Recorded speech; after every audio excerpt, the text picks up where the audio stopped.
Cette drôle de frise a fait le tour du monde. Elle se nomme Warming Stripes, en bon français, bande du réchauffement.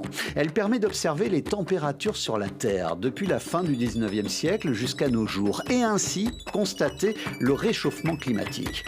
Une colonne par année, pas besoin d'être un climatologue pour comprendre à quel point la situation est devenue critique ces derniers temps. Ce tableau a été vu partout, sur les réseaux sociaux, sur des véhicules, sur le pavillon américain de la COP, sur la couverture du livre de Greta Thunberg, en écharpe chez le pape, dans les défilés de mode des sites de vente en ligne et même dans l'émission internationale autour du cou de Jean-Pascal Van Ypersel, un autre climatologue du GIEC. Un succès mondial.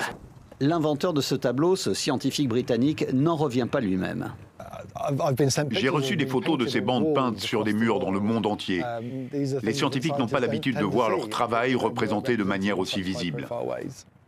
Cette forme de communication comporte tout de même un petit souci. Le rouge foncé à droite. Cette couleur qui représente notre époque est à présent dépassée. Comme il n'y a pas plus rouge que ce rouge, l'inventeur du procédé a donc annoncé cette semaine qu'il allait devoir trouver une autre teinte pour illustrer les nouvelles températures à venir.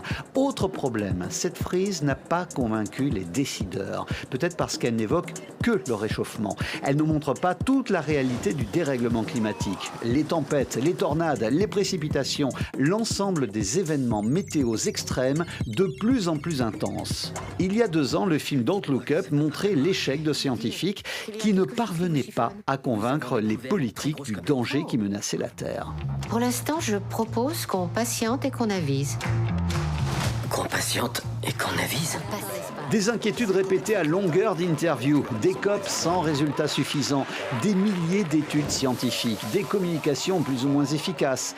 Face aux politiques, vous, les climatologues, n'êtes-vous pas parfois rattrapés par un sentiment d'impuissance, un léger spleen ?